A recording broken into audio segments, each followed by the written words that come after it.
यह कहानी 12वीं सदी की है। एक गांव में बहुत ज्ञानी ज्योतिष रहता था। ज्योतिषी की ख्याति चारों ओर फैली हुई थी। लोगों की कुंडली देखकर उनके आने वाले भविष्य में और दूर के भविष्य में क्या महत्व की घटनाएं घटने वाली है, इस बारे में सटीक भविष्यवाणी करता था। साथ ही साथ जीवन में आने वाले दुर्घटनाओं को टालने के लिए उपाय भी उन्हें बताया करता था। इस ज्योतिषी को विवाह के कई सालों तक जब संतान नहीं हुई, तब उस ज्योतिषी के परिवार वाले काफ़ी चिंतित रहते थे। लेकिन ज्योतिषी को बिल्कुल भी चिंता नहीं थी, क्योंकि उसने अपनी खुद की भी जन्म पत्रिका देख रखी थी और वह जानता था कि उसे पुत्र प्राप्ति थोड़ी देर से होने वाली है। उसको विवाह के 10 साल बाद पुत्र हुआ। ज्योतिषी और उसका परिवार काफ़ी खुश हो गया था और इन 10 सालों में ज्योतिषी का नाम और भी ज़्यादा दूर दूर तक फैल चुका था। वह सुबह शाम लोगों की कुंडलियां देखने में व्यस्त रहता था। उसे तनिक भी समय नहीं मिल पाता था। पुत्र प्राप्ति की खुशी और उनके काम में व्यस्तता के कारण कभी उसने दिमाग में अपने पुत्र की जन्म पत्रिका बनाने और उसे पढ़ने का विचार ही नहीं आया। और देखते ही देखते पुत्र 14 साल का हो गया। उस जमाने में 15 साल तक शादियां हो जाती थी, इसलिए अब ज्योतिषी के मन में भी अपने बेटे की शादी का विचार आया। तभी एकाएक उसके दिमाग में यह विचार प्रकट हुआ, मैंने अपने पुत्र की जन्म पत्रिका तो बनाई ही नहीं है। सबसे पहले मुझे उसकी जन्म पत्रिका बनानी पड़ेगी और देखना पड़ेगा कि उसका भविष्य कैसा होने वाला है, उसे कैसी पत्नी मिलेगी, कैसा काम वो करेगा और उसके जीवन में और भी क्या महत्वपूर्ण घटनाएं घटने वाली है।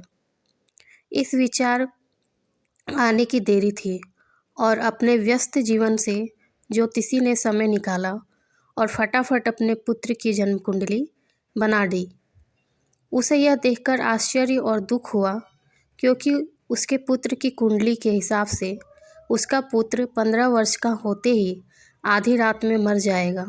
ज्योतिषी को अपनी लापरवाही पर बहुत रोना आ रहा था, क्योंकि अगर वह पहले ही अपने पुत्र की कुंडली बना लेता तो उसे पहले ही इस बारे में जानकारी हो जाती और वह इस दुर्घटना को रोकने के लिए कोई उपाय कर सकता था। लेकिन अब उसके पास सिर्फ एक दिन का समय था, क्योंकि एक दिन बाद ही उसका पुत्र 15 वर्ष का होने वाला था। बस एक दिन में ज्योतिषी अन्य किसी भी व्यक्ति से नहीं मिला और पूरा दिन एकांत में बैठकर सोचता रहा। उस दिन ज्योतिषी ने धर्म ग्रंथों को बड़े ध्यान से पढ़ा।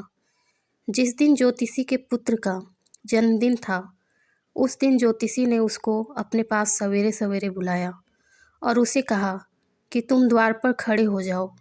जो भी मेहमान आने वाले हैं, उन सभी के पैर छूकर आशीर्वाद लो। ज्योतिषी ने पहले ही अपने कई लोगों को भेजकर आसपास के कई महान साधु संतों को न्योता दे रखा था, इसलिए उसके घर में आने वाले ज़्यादातर मेहमान महान और सिद्ध पुरुष थे। ज्योतिषी का पुत्र सबके पैर छूकर उनका स्वागत कर रहा था और वह सब भी उसे दीर्घायु और सुखी होने का आशीर्वाद दे रहे थे। कहते हैं उस जमाने में साधु संतों की वाणी में चमत्कारिक शक्तियाँ थीं। उनके द्वारा दिए गए आशीर्वाद और श्राप कभी खाली नहीं जाते थे। ज्योतिषी ने अपने पुत्र को बचाने के लिए इसी बात का फ़ायदा उठाया था और हुआ भी वैसा ही, क्योंकि ज्योतिषी पुत्र बड़ी लंबी आयु जिया। दोस्तों, इस ज़माने में साधु संत बड़ी मुश्किल से मिलते हैं, लेकिन अगर हम अपने बड़े बूढ़ों और माँ बाप की भी इसी भावना से सेवा करें और उनसे आशीर्वाद लेते रहे, तो हमारा भी भला होने से कोई नहीं रोक सकता।